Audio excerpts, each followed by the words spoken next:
সহিংস ঘটনায় ক্ষতিগ্রস্ত পরিবারগুলো মানবেতর জীবনযাপন করছে। নিজ বাড়িঘর ছেড়ে তারা এখন অন্যত্র আশ্রয় নিতে বাধ্য হয়েছে।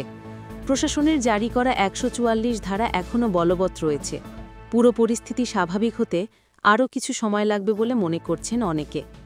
এ ঘটনায় জেলা প্রশাসনের গঠিত ৫ সদস্যের তদন্ত কমিটি তাদের কার্যক্রম শুরু করেছে।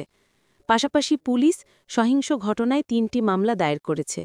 তবে ইউপিডিএফ প্রসিদ্ধ গ্রুপ এক প্রেস বিজ্ঞপ্তিতে জেলা প্রশাসনের তদন্ত কমিটিকে প্রত্যাখ্যান করে জাতিসংঘের মাধ্যমে তদন্তের দাবি জানিয়েছে। গুইমারার রামেশু বাজার এলাকাসহ আশপাশের মানুষের মধ্যে এখনও আতঙ্ক বিরাজ করছে। শহর জুড়ে থমথমে পরিস্থিতি। গত ২৩ সেপ্টেম্বর রাতে খাগড়াছড়ি শহরে ৮ম শ্রেণীর এক মারমা কিশোরীকে সংঘবদ্ধ ধর্ষণের অভিযোগ ওঠে। এ ঘটনার প্রতিবাদে যুগ্ম ছাত্র জনতা ব্যানারে আন্দোলন শুরু হয়, যা পরবর্তীতে সহিংস রূপ নেয়। সহিংসতায় গুইমারায় ৩ পাহাড়ি নিহত, জেলায় অন্তত অর্ধশতাধিক পাহাড়ি বাঙালি আহত এবং ৩৫টি বসতবাড়ি ও ৫৩টি ব্যবসা প্রতিষ্ঠান পুড়িয়ে দেওয়া ও লুটপাটের ঘটনা ঘটে। এ সময় সেনাবাহিনীর একটি গাড়ি, অ্যাম্বুলেন্স ও পুলিশের উপরও হামলা হয়। ঘটনায় সেনাবাহিনীর এক মেজরসহ ১৬ সদস্য, ওসিসহ ৬ পুলিশ এবং একজন সাংবাদিক আহত হন। পাশে থাকতে চাই এবং এর জন্য আমরা কাজ করতে শুরু করে দিয়েছি। আমাদের উপজেলা নির্বাহী অফিসার এখানে যে ক্ষতিগ্রস্ত যারা হয়েছেন তাদের ক্ষয়ক্ষতির বিবরণ সহ যারা ক্ষতিগ্রস্ত হয়েছেন তাদের তালিকা প্রস্তুত করছেন। আমরা ইনিশিয়ালি আপনাদেরকে কিছু পণ্য সহায়তা দিয়ে আমরা পাশে থাকবো। এরপরে আপনাদের যে আর্থিক যে ক্ষতি হয়েছে সেটি আমরা নিরূপণ করে আমরা বিশেষ বরাদ্দের জন্য আমরা সংশ্লিষ্ট মন্ত্রণালয় এবং আমাদের যে পার্বত্য চট্টগ্রাম বিষয়ক মন্ত্রণালয় রয়েছে সেখানেও আমরা যোগাযোগ করি এবং সেখান থেকে আমরা আপনাদের জন্য আমাদের সর্বোচ্চ করার চেষ্টা করি, এই নিশ্চয়তা দিতে পারি এবং আপনাদের পাশে আছি। তদন্ত কমিটি ইতিমধ্যেই তাদের কাজ শুরু করে দিয়েছে, আপনারা বলতে পারেন। তারা এখন ইনিশিয়াল কাজ করছে, ইনফরমেশন নিচ্ছে। তারা হয়তো সরজমিনে যখন যাবে তখন আপনারা দৃশ্যমান হবে এবং এই তদন্ত কমিটি যে সম্পদগুলো নষ্ট হয়ে গেছে এই সম্পদগুলো কে দেবে আমাদেরকে? ইচ্ছা করলে উপায় হয় বলে কেউ ইচ্ছে করে না, কেউ ইচ্ছে করে নাই।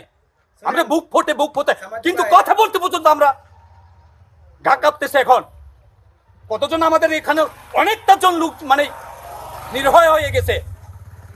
পড়েছে ঘর বেগুন শেষ, টিভি ফ্রিজ যা বজিত শেষ নপায়। কত টাকার ক্ষয়ক্ষতি হয়েছে আপনার?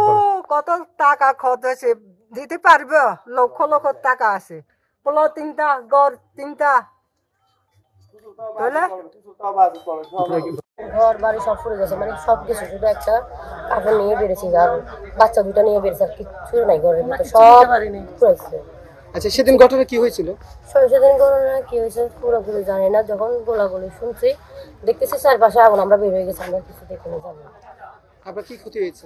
আমার পুরো ঘর, ফ্রিজ, আলমারি আছে, একটা ঘরেই পুরো জ্বালাই দিচ্ছে।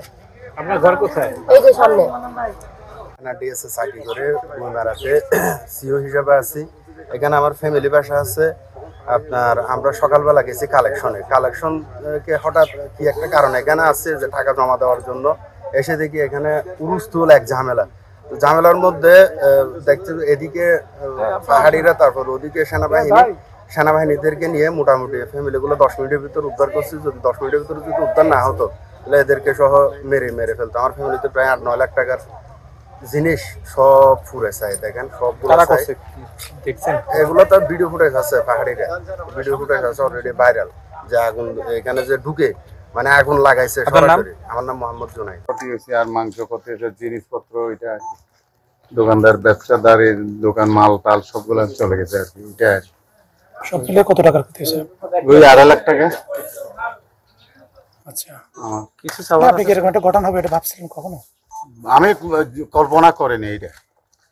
আমি যদি কল্পনা করতে হলো তো ওইটা সবগুলো নিতে বাইর করতে হতো। ওইটা কল্পনা করানো আগেই এরকম ছিল। মনে করো আধা ঘন্টা হলে শেষ। সেজন্য তো আমরা কিছু করিনি।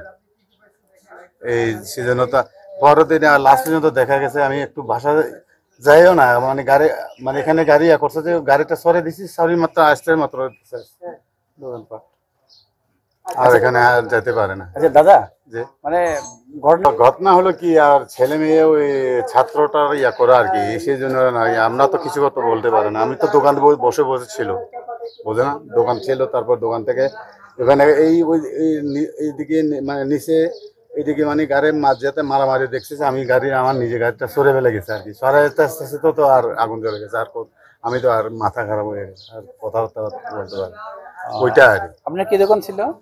আমার 2-2.5 লাখ টাকা মাল ছিল ওইটা। কিসের দোকান? আমি মাংস দোকান। আচ্ছা, আপনার নাম কি দাদা? কি হচ্ছে মারমা।